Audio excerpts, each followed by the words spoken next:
Sir মাধ্যমিকের পর কি নিয়ে পড়ি বলুন তো? মাধ্যমিক তো হয়ে গেল, সায়েন্স নিয়ে পড়বো না আর্টস নিয়ে না কমার্স?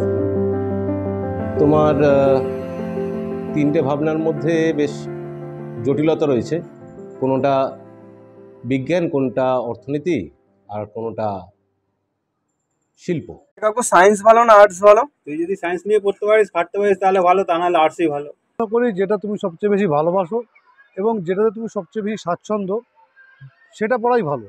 শুধুমাত্র সায়েন্স পড়ার একটা সুযোগ আছে, আর ওই মাধ্যমিকের নাম্বার, তুমি হয়তো মাধ্যমিকের নাম্বার অনেক ভালো পাবে, কিন্তু তোমাকে দেখতে হবে তুমি যদি এই 3 বছর বা পরবর্তী সময়টা একটু খেটে করতে পারো। আর দ্বিতীয়ত আমাদের এই বর্তমান যে অবস্থা, আমাদের এই গ্রাম অঞ্চলে সায়েন্স নিয়ে ভালো মাস্টারও পাওয়া যাবে না। আর বাড়ি কতটা ফ্যামিলি পকেট পড়বে সেটাও আমি জানি না, তোমার বাড়ির অবস্থা আর্থিক অবস্থা কেমন আছে। আমি প্রেফার করব তোমাকে আর্টস নিয়ে পড়ার জন্য। আর্টসের প্রচুর বন্ধু বান্ধব পাবে, অনেক নোটস পাবে, অনেক সাহায্য পাবে। আর্টসটাই তোমার পক্ষে বেটার। দেখো আমি তো সবসময় বলবো সায়েন্স নাও। তোমার বাবার কি পয়সা আছে? হ্যাঁ, ও তো করতে গেলে অনেক খরচা। বামন হয়ে চাঁদে হাত বাড়াচ্ছ। আমি মতামত দেবো বিজ্ঞান পড়বার জন্য। কিন্তু যদি সায়েন্স ভালো না বাসো তাহলে সেটা পড়তে যাও না, যেটা ভালোবাসো সেটাই পড়ো। টমাস আলভা এডিসনকে স্কুল থেকে বিতাড়িত করাতে হয়েছিল, কিন্তু তিনি আজকে বাল্বের আবিষ্কর্তা। এবং ওনার একটা বক্তব্য আছে যে I know 101 ways how not to make a bulb.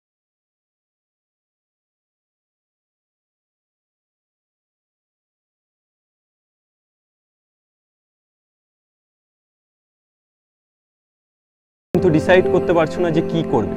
আজ আমি 5টা পয়েন্ট তোমাদের সামনে রাখবো, যে 5টা পয়েন্টের নিরিখে কিন্তু তোমরা নিজেরা ভাবলে তোমরা কিন্তু একটা ভালো ওপিনিয়ন বা ভালো একটা ডিসিশান পেতে পারো। Point number 1, clarity.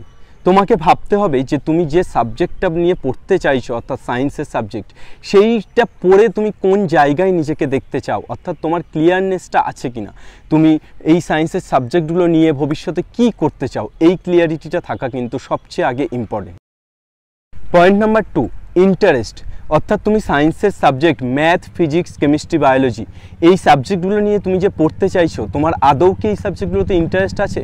কতটা ইন্টারনালি মোটিভেটেড হও, তুমি পড়ার সময় কতটা নিজেকে হারিয়ে ফেলো, বা কতটা তুমি এই সাবজেক্টগুলোর মধ্যে ডুবে যেতে পারো, সেটা ইম্পর্টেন্ট। সেটাকে তোমাকে ভাবতে হবে যে এই সাবজেক্টগুলো আদৌ কি তোমার মন থেকে ভালো লাগে। Point number 3, regularity. অর্থাৎ সায়েন্সের যে কোনো স্টুডেন্টের কিন্তু রেগুলারিটিটা ভীষণ ইম্পর্টেন্ট। অর্থাৎ রেগুলার বেসিসে প্র্যাকটিস করে যাওয়া, রেগুলার বেসিসে তার কাজটা, নিজের কাজটা করে নেওয়া, এটা কিন্তু ভীষণ ইম্পর্টেন্ট। অর্থাৎ তুমি তোমার জীবনে রেগুলার হতে পারবে কিনা সেটা কিন্তু একটা পয়েন্ট। Point number 4, labour. অর্থাৎ তুমি সায়েন্স নেওয়ার পর স্মার্ট ওয়ার্ক এবং হার্ড ওয়ার্ক এই দুটোই কিন্তু তোমাকে করতে হবে।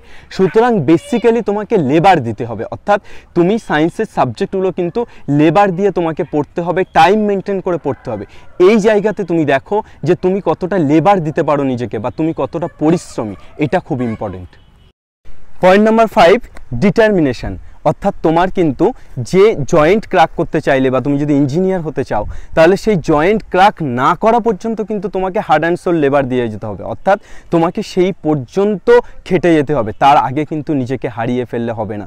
এই বিষয়গুলো যদি তোমার থাকে তাহলেই কিন্তু তুমি সায়েন্সের দিকে এগোতে পারো। কিন্তু এই সব কিছুর ঊর্ধ্বে যেটা তোমার প্রয়োজন সেটা হচ্ছে তোমার ইচ্ছা শক্তি। একটা মানুষ কিন্তু তার ইচ্ছা শক্তির দ্বারাই সারা পৃথিবী জয় করতে পারে। সুতরাং তোমার সঠিক ইচ্ছা শক্তি যদি থাকে এবং ইচ্ছা শক্তিটাকে যদি তুমি ধারাবাহিক করতে পারো, ধারাবাহিকতা বজায় রাখতে পারো, তাহলে অবশ্যই সায়েন্স ওয়েলকাম ফর ইউ।